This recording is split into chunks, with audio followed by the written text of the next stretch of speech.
সবাই কেমন আছেন আপনারা? আলহামদুলিল্লাহ। আমরা আল্লাহর শুকরিয়া আদায় করছি যে পবিত্র জুমাবারের আজকে ঈদুল আজহার ঠিক আগের দিন এই সময় আমরা এখন একটা গুরুত্বপূর্ণ বরকতময় সামাজিক অনুষ্ঠান, শুধু সামাজিক অনুষ্ঠান নয়, এটা একটা ইবাদত। আমরা একটু আগে সালাত আদায় করেছি, কার নির্দেশ? আল্লাহর নির্দেশ। এখন আমরা যে কাজের জন্য এখানে বসেছি, বরকতপূর্ণ একটা বিষয় নিয়ে বসেছি, সেটাও আল্লাহ তাআলার নির্দেশ। প্রিয় নবী মুহাম্মদ রাসূলুল্লাহ সাল্লাল্লাহু আলাইহি সাল্লামের সুন্নাহ। সেটি হচ্ছে আমাদের একজন নারী এবং একজন পুরুষ বা একজন ভাই এবং একজন বোনের ইসলাম পদ্ধতিতে পারিবারিকভাবে তাদের জীবন শুরু করা, বৈবাহিক জীবন শুরু করা। এই শুরু করার যে বিধান, এটাও আল্লাহ তাআলার। আল্লাহ রসুল সাল্লাল্লাহু আলাইহি সাল্লাম আমাদেরকে এই বিধানের তিনি কার্যকর ব্যবস্থা আমাদের সামনে তুলে ধরেছেন। সেজন্য তিনি আমাদের আল্লাহ তাআলা ঘোষণা করেছেন, বিসমিল্লাহির রহমানির রহিম, ওয়া আন্নাহু যাওজাইনি যাকারা ওয়াল উনসা ওয়া আন্নাহু হুয়া আদহাকা ওয়া আবকা ওয়া আন্নাহু হুয়া আগনা ওয়া আকনা ওয়া আন্নাহু হুয়া আমাতা ওয়া আহইয়া। দেখেন আল্লাহ তাআলা কত চমৎকার করে বলেছেন, ওয়া আন্নাহু যাওজাইনি যাকারা ওয়াল উনসা। আল্লাহ তাআলা আমাদেরকে বলেন যে আমি তোমাদেরকে আগে নারী অথবা আগে পুরুষ সৃষ্টি করি নাই। সুবহানাল্লাহ। আগে তিনি জাওজাইন সৃষ্টি করেছেন, দাম্পত্য সৃষ্টি করেছেন, জোড়া সৃষ্টি করেছেন, তারপরে এটা আলাদা করেছেন। আগে আমাদের নারী সৃষ্টি করেন। আল্লাহ বলেন যে ওয়া আন্নাহু জাওজাইন, আগে আমি দাম্পত্য সৃষ্টি করেছি। কাপল বুঝেন তো? মানে আগে আমাদের জামাই এবং কনে ঠিক করেছেন, বর এবং কনে সৃষ্টি করেছেন, তারপরে এটা আলাদা করে একজনকে নারী একজনকে পুরুষ হিসাবে বিচ্ছিন্ন করেছেন। এরপর আল্লাহর ফয়সালা অনুযায়ী এটা আবার আজকে এখন কি হচ্ছে? এক জায়গায় হচ্ছে। তার মানে এই এক জায়গায় হওয়াটা কার বিধান? এই নিয়মটা কার? সৃষ্টিটা কার? যদি এইটা কার্যকর হয়ে থাকে, তাহলে আমার কি ক্লাস 7 থেকে আমার গার্লফ্রেন্ড টার্গেট নেওয়ার দরকার আছে? কিন্তু এখন তো আমাদের দরকার হয়। কয় যে পরে ভালো মাইয়া পাবো না পাবো তার তো ঠিক নাই। মাসুদ ভাই এই জন্য আগে থেকেই টার্গেট নিছি। এই টার্গেট নেওয়ার সিস্টেম আমাদের এলাকায় আছে না নাই? বাবা মাও জানে না অনেক সময়, আবার অনেক সময় যাই নাও আমাদেরকে বলে। অনেক বাবা মা, অনেক বলবো না, 2-1 জন বাবা মা বলে যে ছেলে মেয়ের খোঁজ খবর রাখেন।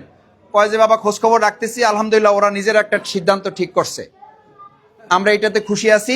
কয়দিন পর দেখা যায় যে ওই সিদ্ধান্ত আর কি নাই, ঠিক নাই। এরকম অবস্থা আমাদের সমাজে আছে না নাই? এটা আপনার কোনো দরকার নাই, বরকত নাই, এটার মধ্যে শয়তান, এটা হারাম। ইসলাম এটাকে সম্পূর্ণ হারাম ঘোষণা করেছে, অবৈধ ঘোষণা করেছে। এটাকে নাম দেওয়া হয়েছে জেনা। আজ আমরা বসেছি বিয়ে নিয়ে, আর এটার বিপরীত যেটা সেটা হলো কি? জেনা। এটা হারাম। এবং শুধু হারাম না, এটা এত কঠিন শাস্তি যে তাকে যদি সাক্ষ্য প্রমাণ দিয়ে নিশ্চিত করা যায়, তাহলে পাথর মেরে তাকে হত্যা করার নির্দেশ দেওয়া হয়েছে। সুতরাং আল্লাহ তাআলা আজকে আমাদের এরকম বরকতপূর্ণ একটা আয়োজনে বৈধ পন্থায় আমাদের পরস্পরের মধ্যে মিলিত হওয়ার যে একটা বিধান আমাদের কার্যকর করার সুযোগ আমরা এখানে পেয়েছি, সেই জন্য আল্লাহর দরবারে আবার একবার শুকরিয়া আদায় করি, সকলে বলে আলহামদুলিল্লাহ। ভাইয়েরা, এখনই বিয়ে সম্পন্ন হবে। আমি আল্লাহর 3টি বিধান আপনাদের সামনে কথা সংক্ষেপে বলে শেষ করে দেব। তাহলে প্রথম বিধান হলো জাওজাইন। আল্লাহ আমাদের মধ্যে নারী পুরুষ সৃষ্টি করেছেন পরে, আগে সৃষ্টি করেছেন দাম্পত্য জীবন, দম্পতি সৃষ্টি করেছেন, কাপড় সৃষ্টি করেছেন আগে, জাওজাইন সৃষ্টি করেছেন, স্বামী স্ত্রী আগে সৃষ্টি করেছেন। সুতরাং আপনার দুশ্চিন্তা করার টার্গেট নাই যে পরে বউ খুঁজে পাবো কিনা, আপনার কষ্ট করার দরকার নাই যে স্বামী পরে ভালো খুঁজে পাবো কিনা। কারণ আল্লাহ নারী পুরুষের আগেই কি ঠিক করেছেন? দাম্পত্য সৃষ্টি করেছেন, বর কনে ঠিক করেছেন, স্বামী স্ত্রী ঠিক করেছেন। এটা আল্লাহ তাআলাই নির্ধারণ করেছেন। শুধু আমরা এটা পরিকল্পনা বাস্তবায়ন করি। মূলত পরিকল্পনাটা কার?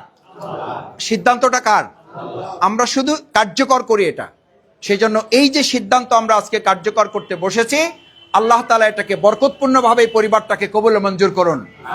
যে পরিবারটা এখন হতে যাচ্ছে, এটাকে হযরত আলী ফাতেমাতুজ জোহরা রাদিয়াল্লাহু তাআলা আনহার পরিবারের মতো করে এটাকে আল্লাহ কবুল করুন। আমার সম্মানিত মুসল্লিয়ানে কেরাম, যারা বিয়ে করছেন এখন, যারা আমরা আগে করেছি, যারা ভবিষ্যতে করব, তাদের জন্য 3টা শেখার আছে।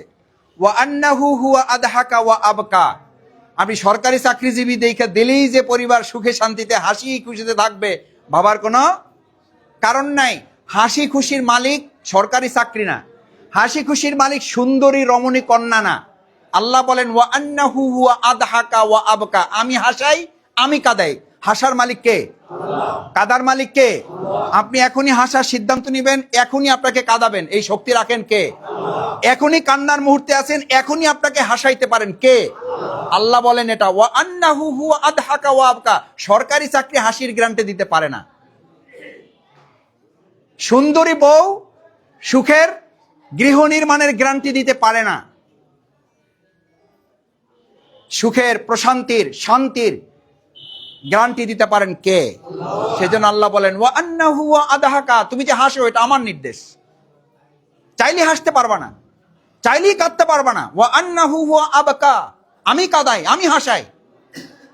এজন্য আমাদের একটা কথা আছে না, সকালবেলার ধনী রেতই ফকির, সন্ধ্যাবেলা নদীর এপার ভাঙে ওপার গড়ে, এই তো নদীর খেলা। সকালবেলার ধনী রেতই ফকির, সন্ধ্যাবেলা এখনই হাসবেন, এখনই কাঁদবেন, এখনই ধনী, এখনই ফকির, এখনই প্রধানমন্ত্রী, এখনই নাই নাই, এখনই এমপি, এখনই নাই, এখনই মন্ত্রী, এখনই পালাইছে নাই। কে করেন? ওমা তাশাউনা ইল্লা আইয়াশা আল্লাহ। আপনি যা চান তা হবে না। কোনটা হবে? আল্লাহ যা চান সেটা হবে। সুতরাং আপনার আমার এত প্রেশান হওয়ার কিছু নাই। যারা আমরা বিয়ে করেছি তাদের মাথায় রাখতে হবে যে শুধু টাকার বিনিময়ে আপনি শান্তি নেবেন, শুধু ব্যবসার বিনিময়, শুধু চাকরির বিনিময়, শুধু ভালো চাকরিওয়ালা দেখে আল্লাহ রাসূল সাল্লাল্লাহু আলাইহি ওয়াসাল্লাম বিয়ে দিতে বলেন নাই। বিয়ে দিতে বলেছেন তাকওয়াবান একটা ছেলে দেখে, বিয়ে করতে বলেছেন তাকওয়াওয়ালা একটা মেয়ে দেখে। রাসূল করিম সাল্লাল্লাহু আলাইহি ওয়াসাল্লামের সবচেয়ে কুৎসিত এক সাহাবী ছিলেন, বিচ্ছিরি, চেহারা দেখার মতো না। নামই ছিল কালো সাহাবী, নামই ছিল কালো সাহাবী বলে ডাকতে। এত কালো, কেউ মেয়ে দেয় না। রাসূল সাল্লাল্লাহু আলাইহি ওয়াসাল্লাম সব সময় দেখা হলে কি খবর, বিয়ে হয়েছে তোমার? বলছি ইয়া রাসূল আমার মেয়ে দেবে কে? আমারে কে মেয়ে দেবে? আমার কি করে বিয়ে হবে ইয়া রাসূল? আমি তো সব সুন্নাহ পালন করার চেষ্টা করি, সুন্নাহ পালন করার সামর্থ্য আমার এখনো হয় নাই। রাসূল করিম সাল্লাল্লাহু আলাইহি ওয়াসাল্লাম একটা লেখা, একটা বার্তা দিলেন। বার্তাটা দিলেন ওই সময়ের বিল গেটস। কোন সময়ের? ওই সময়ের বিল গেটস। বিল গেটস মানে কি? সবচেয়ে বড় ধনী। শুধু বিল গেটস কে দেন নাই, বিল গেটসের আবার এই সময়ের মেরিল বলেন, প্রথম আলো বলেন, এগুলোর সবচেয়ে যারা হিট, তার চেয়ে সুন্দরী কন্যার জন্য প্রস্তাব পাঠাইছেন। প্রস্তাব পাঠাইছেন কোন সাহাবীর জন্য? কি সাহাবী? কি সাহাবী? কালো সাহাবী। বাইরে এই কথাটুকু বলার জন্য দাঁড়াইছি। সুন্দরীতে সুখ খুঁজেন না, টাকায় সুখ খুঁজেন না, বিল্ডিং এ সুখ খুঁজেন না, এসিতে সুখ খুঁজেন না। রাসূল সাল্লাল্লাহু আলাইহি ওয়াসাল্লাম যে লেখাটা দিয়েছে ও দেখেও নাই, বলছে অমুক জায়গায় যাও। ঠিকানা অনুযায়ী চলে গেছে, যাইয়া দেখে তো বিল গেটসের বাড়ি। পত্রটা ওনার কাছে দিছে, পত্র পড়ে তো তার মাথা গরম। তার ওই ছেলে মানে এই কালো সাহাবী এবং মেয়ের বাবার কথোপকথন ভিতর থেকে মেয়ে শুনতেছে। সে বলতেছে এই পত্র নিয়ে কে পাঠাইছে? বলছে যে প্রিয় নবী মুহাম্মদুর রাসূলুল্লাহ সাল্লাল্লাহু আলাইহি ওয়াসাল্লাম এই পত্র নিয়ে আপনার কাছে, আমার কাছে। আমার কোনো দোষ নাই, আমি কোনো প্রেমের প্রস্তাব নিয়ে আসিনি, আমি বিয়ের জন্য উদ্গ্রীব হয়ে যাইনি, আমি শুধু একটা সুন্নাহ পালন করার জন্য আমার প্রিয় নবী রাসূল করিম সাল্লাল্লাহু আলাইহি ওয়াসাল্লামের কি চেয়েছি? সহযোগিতা। এখানে দুটো শিক্ষা আছে। আমরা যারা এই খালি ইমাম, খতিব, শফিকুল ইসলাম মাসুদ চালাই যান, আল্লাহ বর্ষা আমি আসি, দোয়া করবো। আরে ভাই দোয়াও করেন, সাথে সহযোগিতাও। কারণ রাসূল সাল্লাল্লাহু আলাইহি ওয়াসাল্লাম চিঠি লেখে খালি দোয়া করতে পারতেন না? পারতেন না। কারণ আমরা কি করি? দোয়া করে আল্লাহ বর্ষা চালাই যান। আরে ভাই দোয়া করবেন, একটা লোক বিপদে থাকলে তাকে সহযোগিতার যতটুকু সামর্থ্য আছে সবটুকু দিয়ে আপনি তাকে করবেন। এটা নেতার দায়িত্ব, এটা সমাজের যারা কর্তা ব্যক্তি, সমাজ পরিচালনায় যারা ভূমিকা রাখেন, যারা মানুষের এই নেতৃত্ব দান বিভিন্ন জায়গায় আল্লাহ তাআলা যাদেরকে মর্যাদাবান করেছেন, এটা তাদের কাজ। বিপদ দেখলে দূরে সরে যাবেন না, বিপদ দেখলে সম্পৃক্ত হবেন, ওই বিপদটা দূর করার জন্য তার পাশে দাঁড়াবেন। আফআলুল খায়র লাআল্লাকুম তুফলিহুন, কল্যাণের জন্য কাজ করো, শুধু সে সফল হবে না, আল্লাহ তোমাকে সফল করবেন। সুবহানাল্লাহ। ধরেন আমি বিপদে পড়ছি, আমাকে আপনি সাহায্য করলেন, আমি সাহায্য পেয়ে আমি সফল হলাম। আল্লাহ বলেন তুমি তারে সফল করছো, আমি তোমারে সফল করব। তাহলে সফল করাটা ওই ব্যক্তি শক্তিশালী না আল্লাহটা শক্তিশালী? আপনি মানুষটা পাইতেছেন, আল্লাহ পাইতেছেন। আমার ভাই, আল্লাহ আপনাকে বলছেন, আল্লাহ আপনাকে সফল করে দেবেন। সুবহানাল্লাহ বলবেন না? তাহলে পরস্পরকে আমরা সহযোগিতা করব, এটা রাসূলের সুন্নাহ। করবেন ইনশাআল্লাহ? চিঠি লিখে দিলেন, বাবা মেজাজ গরম, একদিকে বিল গেটস আর একদিকে সুন্দরী কন্যা সামনে বসে আছে সবচেয়ে কালো সাহাবী। বলছে, তোমার মাথাটা কি ঠিকঠাক আছে? তুমি কি জানো কোন জায়গায় আসছো? তুমি কি আমাকে চেনো? তুমি কি এই ঘর সম্পর্কে, মর্যাদা সম্পর্কে, আমার কন্যা সম্পর্কে তোমার কোনো ধারণা আছে? বলছে যে আমারে যা বলেন বলেন, আমার কোনো দোষ নাই, আমি আমার সিদ্ধান্তে আসি নাই। এখানেও দেখেন, সে এখানে যাওয়ার ক্ষেত্রে কোনো গরুমিশি করে নাই। আমরা হলে কি করতাম? না, আপনি লিখছেন ঠিকই আছে, আসলে এটা বিবেচনা প্রসূত হবে না, ওই জায়গায় গেলে শেষে আমারে মারে না ধরে, শেষে বাইন্দে পুলিশে দেয় কিনা তারও কোনো ঠিক নাই, আমি এসবের মধ্যে নাই, সাথে আমার সাথে আপনি চলেন, অথবা আপনি নিয়ে দিয়ে যান, এরপরে যদি আরামায়েশের জায়গায় তাহলে আমি যাবো, পরে আমার খবর দিয়েন। এটাও সে বলে নাই। রাসূল সাল্লাল্লাহু আলাইহি ওয়াসাল্লাম বলেছেন, this is enough, is enough, enough is enough. রাসূল সাল্লাল্লাহু আলাইহি ওয়াসাল্লাম বলেছেন, ব্যাস আর কোনো কথা নাই। তাহলে রাসূল সাল্লাল্লাহু আলাইহি ওয়াসাল্লাম বলেছেন আর কত কথা নাই, এটাই তো হবে রাসূল সাল্লাল্লাহু আলাইহি ওয়াসাল্লাম উম্মার সবচেয়ে বড় দায়িত্ব। এই দায়িত্ব আমরা পালন করতে পারবো ইনশাআল্লাহ। রাসূল সাল্লাল্লাহু আলাইহি ওয়াসাল্লাম বলেছেন, তোমরা ভালো হও, ভালো মানুষের সাথে চলো। আমরা ভালো হব, ভালো থাকবো, ভালো মানুষের সঙ্গে হব ইনশাআল্লাহ। সেজন্য তিনি পাঠিয়েছেন, সাহস নিয়ে চলে গেছেন, কারো পরোয়া করেন না। ডোন্ট কেয়ার, ডোন্ট কেয়ার দেয়ার, কাউকে পরোয়া করেন না, চলে গেছেন। ফিরে আসবেন, বের হয়ে আসবেন, মনক্ষুণ্ণ, মনটা একটু খারাপ, গেলাম। রাসূল সাল্লাল্লাহু আলাইহি ওয়াসাল্লাম পাঠাইছেন, তার কথা শুনলো না। মেয়ে ভিতর থেকে বাপকে ডাক দিছে, বাপ যান, বলো। বলছে, কে এসেছিল? বলছে, অমুক এসেছিল। বলছে, কি নিয়ে এসেছিল? মেয়ে তো সব শুনছে, শুনে জিজ্ঞেস করছে। বলছে, রাসূল সাল্লাল্লাহু আলাইহি ওয়াসাল্লাম মুহাম্মদ পাঠাইছে সাল্লাল্লাহু আলাইহি ওয়াসাল্লাম। এবার সে তার পক্ষ থেকে জানিয়ে দিচ্ছে, কারণ তার পক্ষ থেকে, এই যে তার পক্ষ থেকে মতামত, এই মতটা তার মধ্যে তৈরি করে দিয়েছেন তার বাবা কালো সাহাবী। কে? কে? এই মত যদি তার মধ্যে তৈরি করে না দেয়, তাহলে আপনি সবচেয়ে সুন্দরী দেখে হাজার লক্ষ টাকা খরচ করে ধৈর্য বাইন্দা পুলিশ দিয়া তাবিজ দিয়া নিয়ে আসবেন, ওই মত থেকে তাকে মুহূর্তের মধ্যে পরিবর্তন করে দেওয়ার ক্ষমতা রাখেন যিনি, তিনি কে? এই কারণে তো মাঝে মাঝে দেখেন না, প্রেম করে বিয়ে করার সপ্তাহের মাথায় দুইজনারই ফাঁসি। আত্মহত্যা করছে না করে নাই? করছে, কারণ ওদের মধ্যে মহব্বত আছে, আল্লাহর কি নাই? রহমত ছিল না। যুবকেরা ভালো করে মাথায় রাখো, আমিও তোমাদের মধ্যে একজন বৃদ্ধ যুবক, দাড়ি একটু সাদা হয়েছে, কিন্তু যৌবন শেষ হয় নাই। এখনো তোমাদের মতো টুকটাক লড়াই সংগ্রাম যুদ্ধ করতে পারি। সেই যুবকের কাতারে দাঁড়ায় বলছি, যুবকেরা, তুমি যে যাকে টার্গেট করেছে, তুমি চাইলেই মহব্বত, ভালোবাসা তৈরি করতে পারবে না, এটা আল্লাহর একটা মাখলুক। ভালোবাসাটা কার মাখলুক?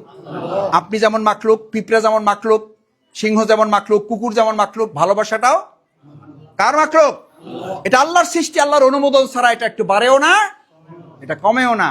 সুতরাং যদি দুইজনের মহব্বত ঠিক রাখতে চান, তাহলে আসল মহব্বত ঠিক রাখতে হবে কার সাথে? আজকে তো এখানে সিন্নি আসে নাই, সিন্নি আসলে বলতে পারতাম হুজুর কি ইমাম সাহেবকে, মোল্লার উসিলা সিন্নি খাও, মোল্লার কথা মনে রাখো না। যে মহব্বত আল্লাহর সৃষ্টি, এর সাথে সম্পর্ক নাই, তাকে ভালোবাসো না। তুমি শুধু তোমার বউরে ভালোবাসা, তুমি ভালোবাসা টিকে রাখবা, অসম্ভব, অবাস্তব, অকল্পনীয়, প্রশ্নই ওঠে না। এ কারণে আজকে সংসারগুলো জোড়া লাগতেছে না, সমানে ভাঙতেছে। গ্রামে যে একটু কম টের পাইতেছেন, শহরে ঘরে ঘরে, ফ্ল্যাটে ফ্ল্যাটে নিজের বউয়ে প্রশান্তি নাই, নিজের ঘরে প্রশান্তি নাই। প্রশান্তি খোঁজার জন্য এখন ক্লাব খোলা হয়েছে, প্রশান্তি খোঁজার জন্য এখন দোকান খোলা হয়েছে। দোকান, চকলেট যেমন কিনতে পাওয়া যায়, ভালোবাসা এরকম এখন কিনতে পাওয়া যায় না, পাওয়া যায় না। আমি ক্লাস 9-এ পড়া অবস্থা আমার শিক্ষক বলছিল, একসময় এমন হবে যে দোকানে যেমন চকলেট বিক্রি হয়, এরকম ভালোবাসার বস্তু বিক্রি হবে। ক্লাস 9-এর কথা এখন মনে পড়ে। এখন এরকম দোকান বিভিন্ন স্পটে স্পটে আছে না, বাংলাদেশে আছে না নাই? ভালোবাসা কিনতে পাওয়া যায়। এখন আপনার পরিবারের ভালোবাসা আপনার আর পোষাচ্ছে না, কারণ এই ভালোবাসার মূল মালিক যিনি, তার সাথে আপনার কি নাই? সম্পর্ক নাই। যিনি মালিক তার সাথে সম্পর্ক না, আপনি ভালোবাসা পাবেন কই ভাই? কে দেবে আপনার? আপনার বউ আপনার ভালোবাসা দেওয়ার মালিক না, স্বামী বউকে ভালোবাসা দেওয়ার মালিক না, মালিক হচ্ছেন আল্লাহ তাআলা।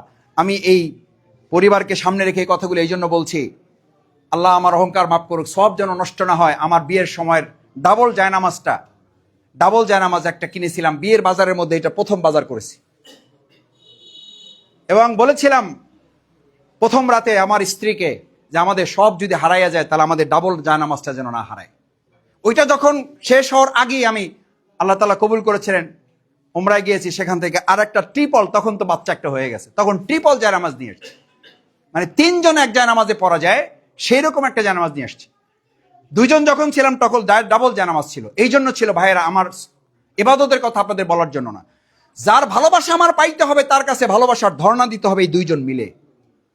আমরা আজকে এই বর এবং কন্যার জন্য দোয়া করি আল্লাহ তাদেরকে এক জায়নামাজে চোখের পানি ফেলে ভালোবাসার মূল মালিকের সাথে তারা যেন সম্পর্ক তৈরি করতে পারে। সেই সম্পর্কের মাধ্যমে যেন তাদের ভালোবাসা এমন পর্যায়ে পৌঁছে যায়, দুনিয়া নয় জান্নাত পর্যন্ত যারা তারা একত্রে থাকতে পারে। যে স্বামী তার স্ত্রীর প্রতি মহব্বত দেখাবে আল্লাহর জন্য, আর যে স্ত্রী শুধু আল্লাহকে ভয় করে, শুধু তার স্বামীর ভালোবাসা আমানত রক্ষা করবে, আল্লাহ বলেন যত হুর পরি গেলমান বলো ওগুলো তার কাছে কিছুই মনে হবে না। স্বামী তার স্ত্রীর কথা বলবে জান্নাতে গিয়ে, স্ত্রী তার স্বামীর কথা বলবে।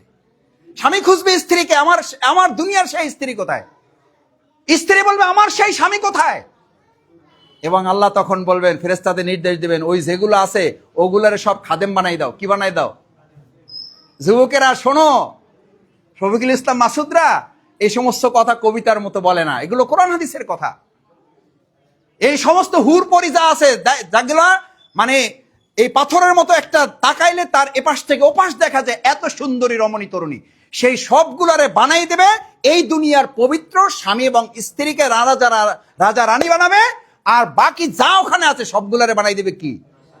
সেবক, খাদেম, সবগুলা সেবা করে। এবার সুবহানাল্লাহ বাড়ি যাই কই। আমাদের বুড়া চাচা মনে করতেছে যে আমি তো এই লাইনে নাই। আরে বুড়া মানুষ, আপনারা তো কেউ জান্নাতে যাবেন না। জান্নাতে যাবে তরুণরা, এই যুবকরা, আপনারা কেউ যাইতে পারবেন, আমিও পারবো না। এই সাদা দাড়ি একটা হয়ে গেছে, জান্নাতে যাবে না। আল্লাহ রসুল নিষেধ করেছেন, বলছে বুড়িরে বলছে তুমি জান্নাতে যাবা না। এই তো কান্দন শুরু করে দিচ্ছে, তাহলে আমার কি হবে? বলছে যে বুড়ি তুমি যাবা না, তোমারে আল্লাহ যখন জান্নাতে নেবে তখন তুমি বুড়ি থাকবা না, কি হয়ে যাবা? যুবতী হয়ে যাবা। তোমার বয়স হয়ে যাবে 17, 18, 19। আমার মুরব্বীরা এখানে দাড়ি পাকা যারা আছে, আপনারা এই অবস্থায় কেউ জান্নাতে যাবেন না। আপনারা জান্নাতে যাবেন 17, 18, 19 বছর বয়স্ক। আল্লাহ তাআলা কবুল করুন। কারণ ওই বয়সটা সবাই কি করে, আপনারা মাঝে মধ্যে বলেন না, আহারে আবার যদি 25 বছর বয়সে ফিরে যেতে পারতাম, এই আহারে 25 বছর পরে ফিরে যেতে পারতাম, এটা একমাত্র পথ হলো জান্নাত। আমরা পারবো ইনশাআল্লাহ। আল্লাহর ওই ভালোবাসাকে প্রাধান্য দেওয়ার জন্য, দুনিয়ার ভালোবাসাকে আমানত হিসাবে আমরা যেন এই পরিবারের মধ্যে লালন করার তৌফিক যেন আল্লাহ তাদেরকে দান করেন। শেষ হচ্ছে ওয়া আন্নাহু হুয়া আগনা ওয়া আকনা, বড় লোক ছোট লোক এগুলো আপনার হাতে না। এখনই বড় লোক, এখনই ছোট লোক।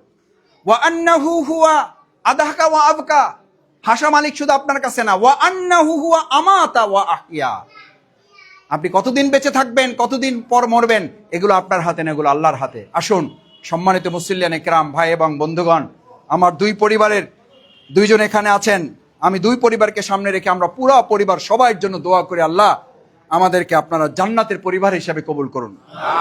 জান্নাতে যেতে পারি এরকম একটা পারিবারিক ব্যবস্থা আপনি আমাদেরকে দান করেন। আমাদের যুবক তরুণদেরকে ইসলাম এমন ভাবে ভালোবাসবে, আমি এই কথাটা আবেগ দিয়ে বলি না, আমি অন্তর থেকে বলি, ছাত্র জীবন থেকে বলি, আল্লাহ ইসলামকে আমাদের গার্লফ্রেন্ড বানাই দেন। ইসলামকে কি ফ্রেন্ড? ইসলাম যখন গার্লফ্রেন্ড হবে তখন দুনিয়ার আর কোনো গার্লফ্রেন্ড আপনার মাথা নষ্ট করতে পারবে। আমি ছাত্র জীবন থেকে বলি, আলহামদুলিল্লাহ, আল্লাহ তাআলা দয়া করুন, আবার বলছি সব যেন নষ্ট না হয়, আল্লাহ আমার অহংকার মাফ করুন। এমন ইসলাম পাগল করেছেন, এমন ইসলামের আন্দোলনে পাগল করেছেন। ইউনিভার্সিটির 9 বছর 3 বছর ড্রপ দিয়েছি মাস্টার্স পাস করতে। 9টা বছর কাটাইছি ইউনিভার্সিটিতে। আমার এখনো মনে পড়ে না যে কোনো 1 সেকেন্ডের জন্য কোনো একটা নারীর প্রতি চোখ গেছে, আকর্ষণ, মোহ তৈরি হয়েছে, এবং সেটার জন্য 2 মিনিট সময় নষ্ট করেছি, 2টা মিনিট সময় নষ্ট করেছি, আমার খেয়ালে পড়ে না। এই জন্য ইসলামকে এমন গার্লফ্রেন্ড আল্লাহ বানাই দিয়েছে, ওইটা নিয়ে তো ব্যস্ত থেকেছি যে ওই সমস্ত হাবিজাবি নিয়ে চিন্তা করার সময়। যতদিন মুসলমানরা এই ইসলামকে গার্লফ্রেন্ড বানিয়েছিল তখন গোটা দুনিয়া তার শাসন করেছে, আর যখনই আমরা ভোগ বিলাসে মত্ত হয়েছে তখন দুনিয়া আমাদেরকে দাস বানিয়ে দিয়েছে। আসুন, ইসলাম আমাদের গার্লফ্রেন্ড। আবার আমাদের বোনরা যারা আছেন তাদের বয়ফ্রেন্ড কে হবে? ইসলাম। আপনার বোনকে গিয়ে কথা বলবেন, আমার প্রিয় বোন। আমার মেয়েকে আমি বলেছি, আমার মেয়ে ক্লাস 7-এ পড়ে, আপনাদের সামনেই বলতেছি, এই ভিডিও রাখতে হবে। যদি তুমি এগুলো সহ আমাদেরকে কবুল ও মঞ্জুর করেন, সবাই বলেন আমিন। আমি আপনাদের একটু কষ্ট দিলাম, একটু কাজে লাগতে পারে আমাদের। পরিবারে কি আলাপ করবেন, বসবেন, পরিবারে পারিবারিক বৈঠক করবেন। পরিবারগুলো ভেঙে যাচ্ছে, আজকে আন্তর্জাতিক ষড়যন্ত্র হচ্ছে, শুধু রাষ্ট্র ভাঙা না, কি ভাঙা।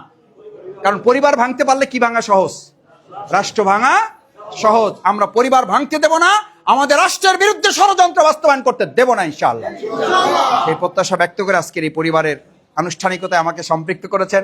আমার প্রিয় বাউফলের যে কোনো ভালো কাজে সম্পৃক্ত হতে পারলে আমি নিজে আনন্দিত হই, গর্ববোধ করি। এই জন্য যে ভালো লাগে আপনারা আমাকে স্মরণ করেন, এটা আমার জন্য অনেক বড় পাওয়া, অনেক বড় পাওয়া। আমি স্মরণ করার মতো কোনো মানুষ না, কিন্তু আপনারা মেহেরবানি করে এই ছোট মানুষটাকে আপনারা স্মরণ করেন।